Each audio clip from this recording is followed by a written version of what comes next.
계속해서 시작하겠습니다. 지금 결론 부분이기 때문에 좀 빨리 나가요, 속도가. 자, 여기 한번 읽어보세요. 즉, 노동조합에 소속된 조합원들은 그렇지 않은 노동자들보다 좌파정당에 더 많이 투표하는 경향이 있는데 조직률이 낮다 보니 좌파정당의 노동자 유권자에 대한 투표율이 낮은 것이다. 네. 그래서 이게 한국의 한계라는 거예요. 그래서 신기하게 딱 그 정도 수준이야. 노동조합 조직률 정도의 지지율을 받고 있어요. 10%. 자, 그 다음에 요거 읽어보세요. 이 경우 좌파 정당은 노동조합과 협력하여 노동조합 조직률을 높이고 친노동적 경향을 높여 득표율을 높이는 전략을 사용해야 하나 민주노동당은 반대로 우경화로 나가 일반 유권자의 지지를 확대하는 전략을 구사하였다. 민주노동당은 2004년 총선 이후 득표율을 높이고자 노동자 표보다는 일반 국민의 표를 의식하고 민주노총과의 거리두기에 나섰는데 오히려 자신을 지지하지 않았던 80%의 노동자의 표를 얻는 전략을 행사할 수도 있었다. 무슨 말이냐면 이제 민주노총이 예를 들어서 100만 명 했단 말이야. 그 당시에 100만 명이면 조합원이 이 조합원을 예를 들어서 뭐 300만 명으로, 그죠? 300만 명의 조합원으로 확대하는 그 전략을 당과 노조가 같이 해야 된다는 거야. 그죠? 그래서 300만 확대하면은 유럽에도 보게 되면 이 똑같아. 이 조합원들이 숫자가 늘어나면 상대적으로 조합원들은 진보정당을 많이 찍어요. 그래서 득표도 늘어난단 말이에요. 이런 전략을 써야 되는데, 예? 같이 민주노총과 민주노동당이 같이 강화되고 확대되는 전략을 써야 되는데 국민참여당과 통합해가지고 일반 유권자죠. 표를 얻는 그러한 전략을 쓰면서 민주노총과 멀어지는 전략을 썼다는 거야. 그래서 우리가 말하냐면 그 산토끼 잡으려다가 그죠? 산토끼 잡으려다가 집토끼 놓쳤다 그러잖아요. 그래서 노동자 표를 충분히 획득한 다음에 그 다음에 뭐 중간층 표를 해야 되는데 유럽은 그렇게 해왔어요. 노동자 표를 충분히 획득해서 원내 교섭단체도 하고 이렇게 그러나서 나중에 이제 우경화됐는데 한국의 민주노동당은 노동자 표를 하기도 전에 우경화됐다는 거야. 자, 그래서 노동자 조직 현황과 민주노동당 투표 결과죠. 딱 보면은 전체 조합원 수하고 비슷해. 특히 국회의원 선거 같은 경우, 총선 같은 경우 비슷하죠? 비슷하게 나와야 되는데 보면 150만 명, 145만 표 비슷하게 나오잖아, 그죠? 166만 명, 158만 표 똑같죠? 그죠? 득표수 같은 게 좀 비슷하게 나온다는 거야. 그래서 이런 애들이 조합원의 확대 정책을 먼저 해야 된다는 거야. 그렇게 해야 되는데 그러지 못한다. 자, 요거 한번 읽어봅시다. 서유럽의 좌파정당은 전체 노동자의 지지를 충분히 받은 후 더 높은 득표율을 위해 우경화의 길을 걸었던 반면 민주노동당은 노동자의 표를 제대로 얻지 못한 상태에서 우경화의 길을 걷는 조로와의 모습을 조로와. 그러니까 내가 이 단어를 쓰니까 어떤 사람은 싫어하더라고. 그런데 맞잖아. 그죠?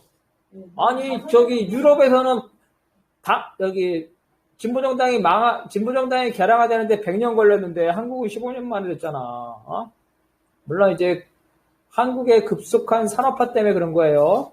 그런 경우, 어쨌든 그래서 그런 상황이라는 거. 유럽은 말했죠. 유럽은 진보정당이 집권까지 하고 나서 개량화되는데 우리는 원내 교섭단체도 만들지 못한 상태에서 개량화가 됐다는 거야. 자, 그 다음. 민주노동당이 노동계급의 지지를 토대로 집권을 넘을 만큼 중요한 국민정당으로 성장하기도 전에 따라서 민주노총이 배타적 지지를 해소할 필요가 전혀 없었던 단계에서 민주노총의 정치 세력화는 민주노동당에 의해 사실상 버림을 받았다. 결국 민주노총은 서구의 노동조합과 달리 정당을 통한 국가 권력으로의 접근이라는 염원을 단 한 번도 실현하지 못한 채 제1기 노동자의 정치 세력화 실패라는 신고를 피할 수 없었다. 네, 그래서 유럽은 연애도 하고 결혼도 하고 자식도 다 낳고 이혼을 한 거야. 어? 산은 꼭대기까지 다 올라온 다음에 다시 내려왔는데 우리는 연애하고 손만 잡다가 만 거예요. 노조가 충분히 성장하고 그 성장한 노조의 표가 진보정당한테 갈 때까지는 배타적 지지가 조직적 관계를 유지해야 되는 건데 충분히 조합원의 지지를 충분히 받기도 전에 그 관계를 깨버렸다는 거예요. 그래서 유럽의 총연맹은 자기가 지지하는 진보정당을 통해서 국가 권력에 접근했지만 우리는 뭐 원내 교육단체도 가지도 못한 상태에서 노동자 정치 세력화는 실패했다는 거야. 지금 서유럽하고 우리하고 이 차이점을 보는 거예요.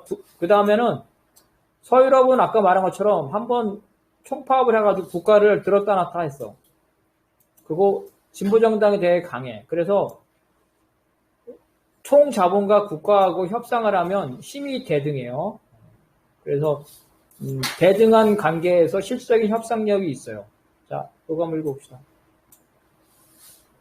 서유럽의 경우 적화정당이 집권을 경험할 만큼 주요 정당은 성장하였기 때문에 이러한 최상급 노조와 적화정당의 결합은 우리 국가 안에서 강력한 영향력을 행사할 수 있습니다. 똑같은 얘기니까. 자, 좀 정리하는 거야. 자. 코프라티즘이 강했던 이유는 이 시기 노동자 계급은 포드주의 아래서 동질적인 정체성을 기반으로 자본의 근세의 초서업군으로 맞서면서 다른 한편으로 조직적으로 협상할 수 있었고 자본도 강력한 노동 계급을 일방적으로 굴복시킬 수 없었기 때문에 지속적인 성장을 위해 타협에 나설 필요가 있었기 때문이며 사회민주주의 정당 입장에서는 재집권을 위해 자본주의 주요 계급인 자본가와 노동자의 이해관계를 조정하여 노동계급이 지지를 얻는 한편 국정을 안정적으로 운영하여 다수 유권자의 지지를 얻고자 했기 때문이다. 코퍼레이티즘이 발음이 이래서 코어퍼레이션이야. 협력주의야. 근데 협력이 어떤 협력이냐? 투쟁을 통한 협력이야. 그 사회적 대타협이에요. 사회적 대타협. 옛날 민주노총에서 말했던 거. 근데 유럽에서 빌려온 거야, 중앙파들이. 근데 유럽에서는 이런 게 가능했다는 거예요. 실제로 총파업을 해서 몇 개월 동안 총파업을 해가지고 나라를 들썩하게 했다는 거야. 그리고 강력한 원내 정당도 있었고. 근데 우리는 이게 작동할 수 있는 강력한 산별과 강력한 원내 진보 정당이 존재하지 않기 때문에 사회적 대타협. 눈 하나 깜짝 안 하죠. 총자본하고 국가가 민주노총 뭐 파업한다고 그래가지고 며칠 하지도 않고. 그래서 이런 한국과 차이점이라는 거죠. 자, 그 다음. 한편 한국은 최상급 노조와 적화정당은 총자본과 국가를 압박하면서 이들을 협상 테이블로 끌어내야 사회적 대타협을 하는 코퍼레이티즘을 경험하지 못합니다. 민주노총은 처음부터 총자본과 정부에 대해 압박과 협상을 병행하면서 노동자의 정치적, 경제적, 사회적 권익을 달성해 나간다는 사회적 조합주의를 선언합니다. 하지만 한국 사회에서는 노동, 자본, 정부 등 3자가 협상 테이블로 나와 대타협을 이루도록 하는 3자 간의 협력 균형이 존재하지 않았기 때문에 서구와 같은 타협이 구축될 수 없습니다. 서구에서는 이런 거야. 딱 되면 야, 응? 너도 임금 인상 적게 하는 대신에 사회복지제도 이렇게 하면 되는 거 아니야? 이러고 노동에서도 야, 그러면은 연금제도도 이렇게 하고 건강보험도 이렇게 하고 이런 사회 정책에까지 다 얘기를 해가지고 사회 전반적인 거를 협상을 하는 거예요. 근데 우리 한국은 불가능하죠. 한국의 노동법을 해가지고 임금 인상이나 근로조건 말고는 총자본과 국가가 협상할 수가 없어. 그래서 쉽게 말하면 협상력이 안 된다는 거예요. 투쟁을 통한 협상이라는 전제 자체가 한국에서는 성립하지 않는다는 거예요. 강력한 투쟁력이 존재하지 않기 때문에 그렇다는 거고. 자, 이제 결론에 계속 가는 겁니다. 당과 노조의 관계에 관해서 서유럽과 한국을 비교했어요. 그래서 그 시사점 교훈이에요. 첫 번째는 총연맹과 원내 진보정당이 다 우경화된다 그랬죠. 동조 현상이야. 같이 우경화되고 있어. 자기 돈 내고 데모하다가 이제 월급 받으면서 데모하니까 너무나 좋아. 어우, 밥값도 준대. 디프리하면 너무나 좋아. 그래서 우경화되고. 국회의원이 아니라 지방의원 한 명만 있더라도 그 지역이 활동가들이 그럭저럭 굶어 죽지는 않아요. 그래서 제도화가 되는 거예요. 그래서 공직을 서로 가져가려고 하고 경쟁을 하게 되는 겁니다. 이 제도화 과정을 내가 도표로 그린 거예요. 서유럽이나 한국처럼 민주화된 자본주의 사회에서 좌파 정당이 어떻게 제도화되는지를 그림으로 그린 거예요. 나중에 보면 돼요. 자, 전체적인 흐름은 시간적 흐름은 산업혁명, 그 다음에 대공업 시대, 그 다음에 현재 후기 산업시대, 그죠? 이렇게 되는 거죠. 산업혁명 시대에 노동자가 생기면 투쟁을 통해서 원내 진보정당과 노동조합이 생기는 거예요. 그래서 처음에는 인정 안 했는데 너무나 힘이 세고 전부 다 감옥에 보낼 수 없죠. 그래서 합법화 시킨다는 거야. 그 다음에 대공업 시대는 공장, 현대자동차 이런 게 늘어나면서 노동자 군대가 생기죠. 그리고 경제가 성장에 매우 높아. 그러니까 파이가 충분해. 그래서 복지 정책도 하고 잘 나가는 시대야. 후기 산업시대는 현재죠. 저출산 고령화 사회, 신자유주의 사회예요. 자본이 이윤율이 떨어지기 때문에 이윤율이 떨어지는 만큼 노동자를 더 착취하려고 하면서 신자유주의를 강요하는 거예요. 후기 산업시대, 오늘날 고용 없는 성장 이런 거죠. 그래서 이제 정당이 산업혁명 시기에 발생을 해서 투쟁을 통해서 합법화죠. 진입장벽을 넘고 이 진입장벽 넘을 때 비례대표 제도가 있는 데서는 정당이 빠르게 성장하고 양당제 같이 소선거구제인 데서는 영국은 소선거구제를 뚫고 나왔죠. 근데 한국과 미국같이 소선거구제 양당제에서는 뚫고 나오지 못해. 뚫고 나온 프랑스하고 독일에서는 집권까지 하죠. 집권까지 하는데 오늘날 쇠퇴가 되는 거예요. 왜냐하면 후기 산업사회에서 노동조합의 힘이 약화되고 있어요. 노동자들끼리 분열되고 있고 이런 형태가 되는 거고. 그래서 독일 같은 경우는 어느 정도냐면은 우리로 치면은 독일 3인당은 노동자 정당인데 민주당화된 거예요. 그래서 민주당화돼가지고 보수 정당하고 같이 연립 정권을 해요. 사실상 독일 3인당은 사실상 중간 정당, 중간 보수 정당으로 변질됐고 현재 독일 좌파당이 이번에 8% 얻었다 그러네요. 이렇게 돼서 완전히 개량화돼 버린 거예요. 할 만큼 다 한 거예요. 집권도 하고 할 만큼 다 해서 완전히 개량화된 이런 상태고. 그래서 이렇게 된 이유가 뭐냐면은 노동계급의 분열, 계층분화, 자동화, 고령화죠. 국가복지제도의 종속, 노동조합의 보수화 이렇게 되는 거고. 한국도 지금 이러한 상황이 보여지고 있고. 그 다음에 이제 나라별 형태를 보게 되면 국가가 강력하게 노동조합을 탄압하는 나라들이죠. 우리 전두환, 박정희 때 이런 거죠. 이런 경우에 비제도권, 그죠? 제야인사 이런 것들이 발달하는 거고. 근데 합법화됐는데 한국과 같이 국가보안법이 있는 나라, 이런 나라에서는 합법화됐지만 소수정당을 벗어나지 못하죠. 선거제도도 불공평하고 이런 상태로 된다는 거예요. 그래서 한국은 이런 유럽의 이런 지금까지 경험한 유럽식에 가지도 못하고, 그렇다고 해서 이제 이런 진보정당 자체를 불법화하거나 탄압하는 그런 건 아니고, 합법화는 됐지만 소수정당에서 벗어나지 못하는 이러한 상황에 지금 처해 있는 게 그 한국의 상황이라는 거예요. 그래서 우리가 지금 공통점과 차이점을 보는 거예요. 자, 그 다음 이거 한번 읽어봅시다. 첫째, 이틀 양자는 국가를 변혁시키고자 하는 변혁 주체로서의 지위를 점차 상실하고 국가를 연민하고 나아가 국가를 통한 사회개혁을 자신의 목표로 설정한다. 그래서 유럽에서 독일 3인당, 영국당 그래요. 우리가 이번에 집권하면요, 실험 문제를 우리가 잘 해결하겠습니다. 이렇게. 그래서 자본주의, 우리 지금 우리나라가 문제가 많은데 이 문제를 고치겠습니다. 그래요. 원래 사회주의는 뭐예요? 자본주의 국가를 망하게 만드는 거죠. 근데 그게 아니라 망하는 게 아니라 자본주의의 문제를 잘 고쳐가지고 우리 국가가 잘 운영되도록 하겠습니다. 이렇게 하는 거예요. 이게 바로 의회주의 제도권으로 갈 수밖에 없는 거예요. 노조도 마찬가지죠. 노조도 이 제도 권력에 정면적으로 도전하는 게 아니라 산업이 잘 돌아가게 만드는 것. 그죠? 산업을 잘 돌아가게 만들어서 제때 월급 나오고 월급 인상되고 그거를 원하죠. 그래서 안착화되는 걸 원하는 거예요. 이건 이제 좋다 나쁘다를 떠나서 사회 구조가 그렇게 변해간다는 거예요. 그 다음 둘째.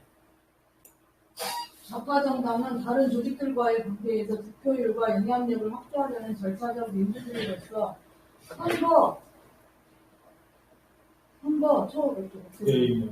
선거 게임에 점차 몰입하여 선거 참여자로서 경쟁 조직과 카르텔을 형성함으로써 자신의 생존 기반이 점차 제도 내 선거로 축소되고 대중을 배반한다는 특성은 구호에 불과했습니다.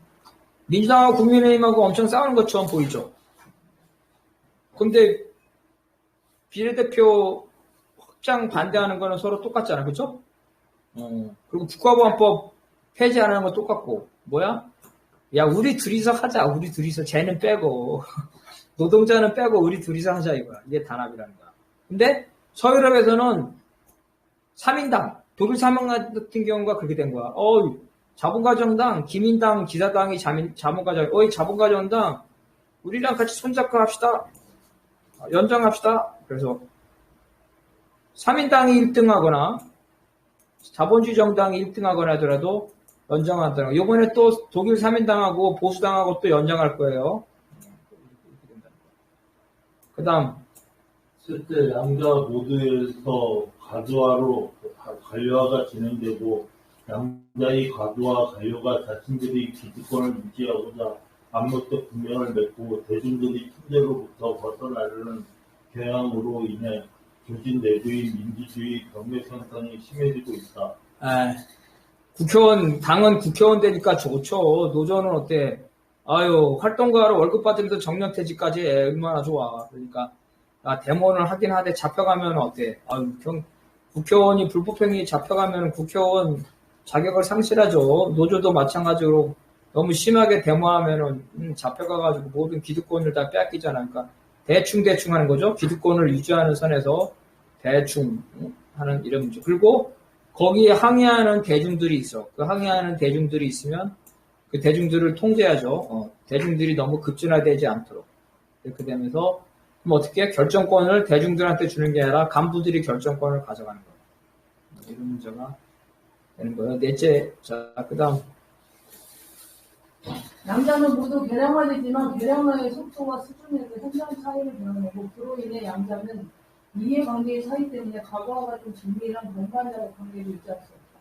노동조합은 자본가와 노동자의 대립이 여전히 강력한 후기 자본주의 사회에서 자본가에 저항할 수밖에 없으며 노동관계를 규율하는 보수 정치에 맞서 자본주의를 개혁하고자 한다. 즉 최상급 노조는 조합원의 계급적 이해 관계라는 한계 내에서 개량화됩니다. 반면 좌파 정당은 선거에서 노동자 계급에 국한되지 않은 다양한 계급의 지지를 얻으려고 하고 그 한도에서 과거와 달리 노동조합이 반대하는 정책을 추진하는 경우가 늘어납니다. 이게 이제 제 논문 분석, 대안이 아니라 분석의 분석, 현실 분석의 핵심이에요, 핵심. 요 부분이. 그래서 요 부분은 둘 다 개량화 된다 그랬죠? 근데 노조보다 당이 훨씬 빨리 된다 그랬어요. 노조는 아무리 그래도 대기업 정규직을 대변하지 자본가를 대변하지는 않는다. 그죠? 이렇게 되는데 당은 안 그렇다 그랬죠? 당은 일반 국민의 지지를 받으려고 해요. 그렇게 되면서 당은 나중에 어떻게 독일 3인당 같은 게 보더라도 우리는 노동자를 대변하는 게 아니라 일반 국민을 대변하는 거야. 그래서 노동자들은 이 노동조합은 자기 노조의 이해를 대변하니까 아무리 정규직 노조라도 정규직 노조가 우리 월급 깎아가지고 비정규직 줍시다 이런 말을 안 하죠. 그죠? 그런 말을 안 하죠. 근데 정당에서는 그런 말이야. 야, 니네 대기업 정규직 월급이 너무 많으니까 니네 월급 사회적 기금 해가지고 저기 뭐야 그 비정규직이나 이런 사람들한테 좀 나눠줘. 조중동이 하는 말을 정당에서도 한단 말이에요. 실제로 그래요. 그렇게 사회연대 기금 이런 말을 했죠. 그러면서 야 노조 니네 좀 참어. 니네 대기업보다 더 힘든 열악한 노조들이 많은데 무슨 아직도 임금 인상이 1억 받으면서 이런 식으로 얘기를 한다는 거. 그러면서 계속 참으라고 그러는 거죠. 그러면서 우리는 민주노총을 대변하는 게 아니라 국민을 일반을 대변한다. 민주노총이 잘못한 거 있으면 우리는 비판한다. 정규직, 비정규직도 비판한다. 이런 식으로 말하면서 자본가의 편에 서서 노동자들을 갈라치게 한다는 거야. 이런 상태로 되면서 당이 훨씬 더 우경화로 가기 때문에 결국은 노조 입장에서 야 저건 뭐 처음에 집권하면 좀 좋은 줄 알았더니 집권을 반복하니까 우리한테 계속 양보만 하고 안 되겠다 해가지고 공식적인 관계를 해소한다면서 당과 노조는 공식적 관계를 해소한다는 거지. 유럽에서 비공식적인 관계만 남아. 비공식적으로 여전히 노조가 당을 지지하지만 공식적으로 지지하지는 않는다는 거예요. 이게 관계. 그래서 당과 노조가 결양화되고 특히 이제 당이 더 많이 결양화되기 때문에 두 가지 과제가 생기는 거예요. 첫 번째는 우리 지금 총연맹하고 원내 진보정당을 하는 거예요. 첫 번째는 총연맹과 원내 진보정당의 우경화를 어떻게 차단하거나 지연시키냐의 문제. 여기 중요한 게 회피나 지연이라고 써 있어. 우경화를 원천적으로 막을 수 있냐는 거야. 불가능해. 우리는 현실을 냉정하게 봐야 돼. 원내 진보정당과 총연맹이 우경화되는 거는 막을 수가 없어. 어디에서? 발전된 민주주의 국가에서. 선진국에서 말하는 거야. 발전된 민주주의 국가, 소위 말하면 선진국이야. 한국이 선진국이죠? 선진국에서 당과 노조의 개량화는 필연적이야. 뭐냐? 그러면은 쉽게 말하면 폭력혁명론 포기 이런 거 필연적이라는 거야. 왜 필연적이냐면은 폭력혁명이 필요 없는 사회에 살고 있어. 사회 구조가 바뀐 거야. 사회 구조가 변한. 어떻게 변해? 지배계급, 그죠? 지배계급이죠. 지배계급의 전술이 완화된 거야.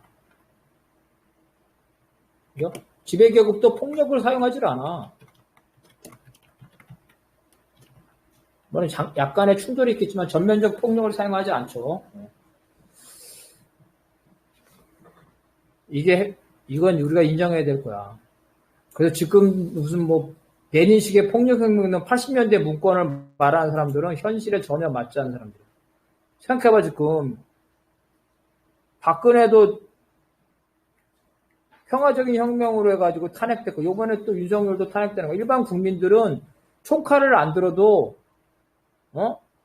자기가 마음에 안 드는 대통령을 물러나게 할 수 있고, 자기가 찍으면 그 정당이 집권도 할 수 있다고 생각하고 있어요.